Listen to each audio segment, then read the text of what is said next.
اعلان بالفور 1917 یہودی آباد ہونے شروع ہو گئے، اور اصل میں اسی کے لیے خلافت کو منسوخ کرایا گیا۔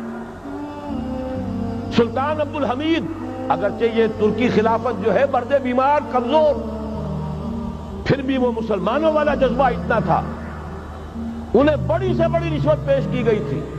ظاہر بات ہے یہودیوں سے بڑھ کر رشوت دینے والا کون ہو سکتا، جن کے ہاں ایسے بینکر ہوں جو 40 بلین ڈالر کا ایک چیک لکھ سکے۔